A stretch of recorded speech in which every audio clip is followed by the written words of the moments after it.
The jury in the above entitled cause find the defendant, Scott Lee Peterson, guilty of the crime of murder of Lacey Denise Peterson. Since his conviction, Scott Peterson has been housed here at San Quentin State Prison, home to California's death row.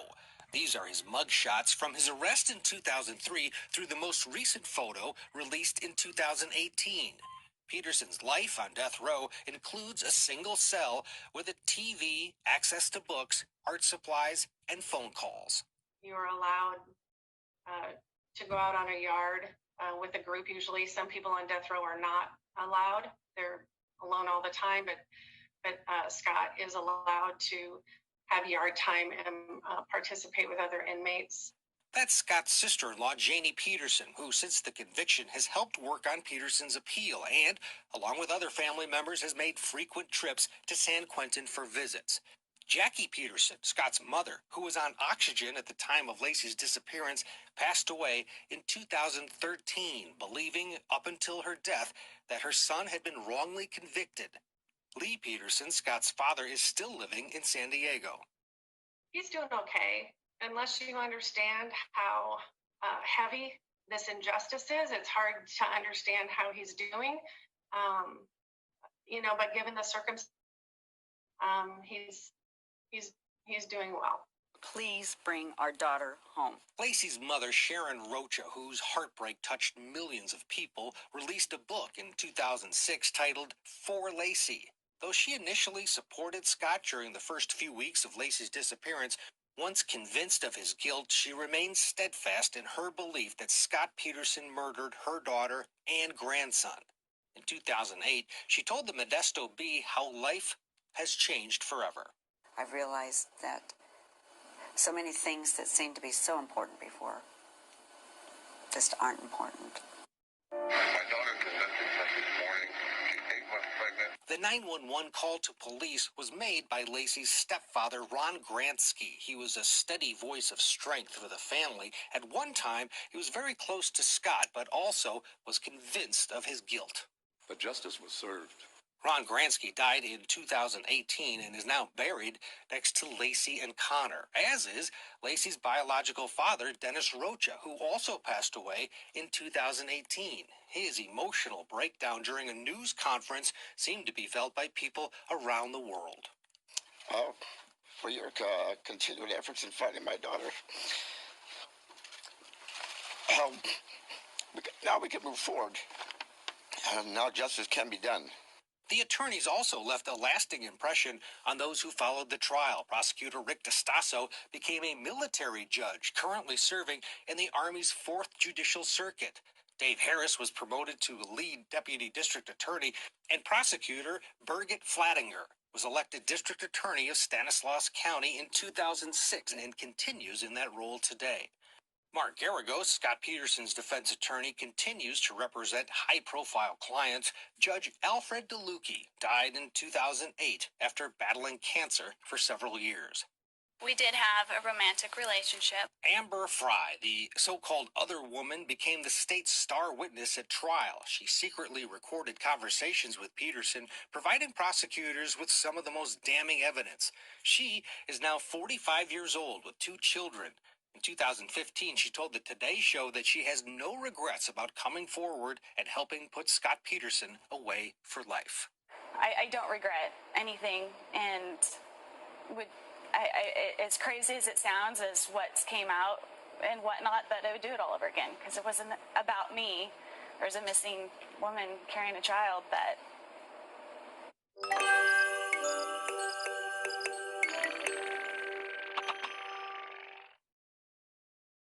If I had something to say or that would help, without question.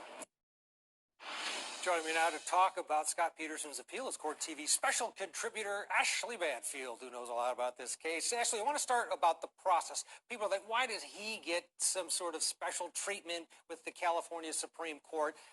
He's not getting anything special. It's like the $64,000 question, isn't it, Ted? That when you say you worked on the case and you bring up the fact that there's an appeal, you get a lot of people say, that's not fair. He should just rot in jail. Why does he get an appeal? And the truth of the matter is, this isn't an earned appeal. This is an automatic appeal.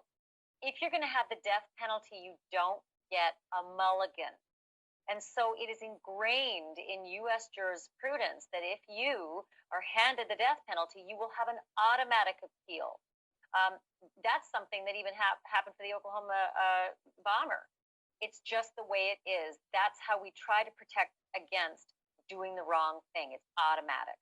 The appellate attorney representing Scott Peterson, Cliff Gardner, he's a wizard. He's going to be focusing basically on three main points. Number one, jurors who said that they were against the death penalty but could look past it. They were dismissed without being interviewed. Secondly, a change of motion was not granted. A change of venue motion. And then three, that boat.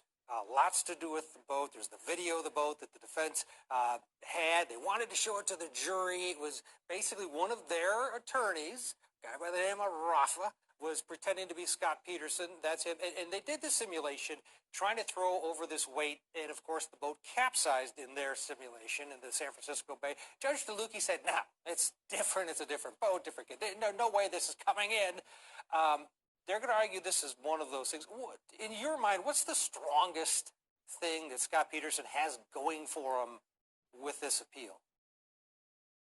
Well, it's so funny. I've never really been able to put my finger on which of the, elements of his appeal is strongest. I feel like all told, there were a lot of things that, if you were only looking at it from your silo, you may not have noticed in terms of fairness to the defense. And so I think that, the boat evidence coupled with the fact that those 13 jurors that you just mentioned were sort of skedaddled away once they mentioned on their questionnaire, I'm just not cool with the death penalty. That's not the way it works. You don't just get excluded from a jury because you have an opinion one way or the other. You have to be asked if you could put that aside. And are you able to put aside that thought of yours, that opinion of yours, and be unbiased? Well, they weren't asked that. So if you're Scott Peterson's defense attorneys, you're saying, well, hold on, don't let those guys go.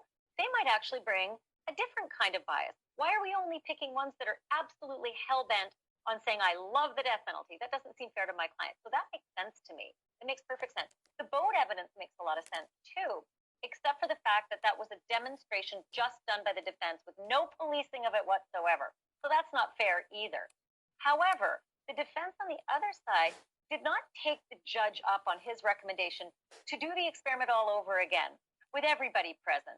They said, no, thanks. I think, for their part, they might have said, look, you're only giving us the weekend. It's not enough time. But by the same token, you just can't do one-sided single video representations of something and present that to the jury. It isn't fair either.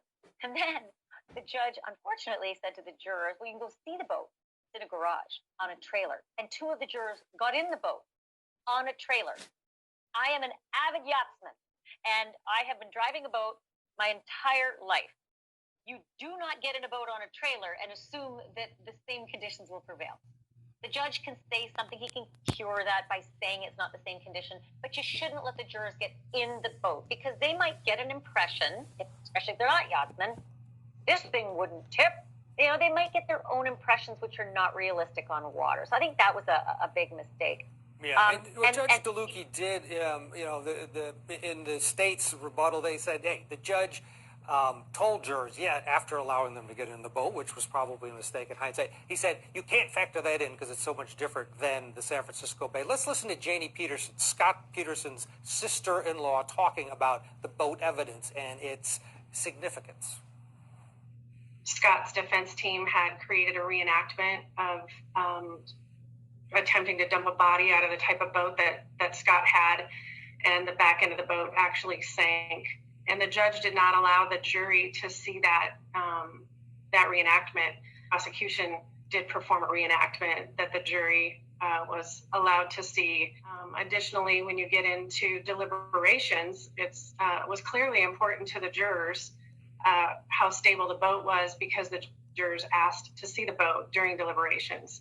And when they asked to see the boat, they actually got in the boat. One or two of the jurors got in the boat and kind of tested the stability of it while it was sitting on a trailer in a parking garage. And that's a violation because the jurors are not allowed to conduct experiments. And Ashley, as you know, the appeal is only appealing what happened at trial. It's not new evidence. It's not other things that have come in. That's a habeas, which has also been filed and will eventually be looked at by the state Supreme Court. This is only errors that the defense thinks happened at trial. Bottom line it for us, what kind of chance does he have? Oh, that's so tough. Look, I made my prediction at OJ and then quit making predictions back then.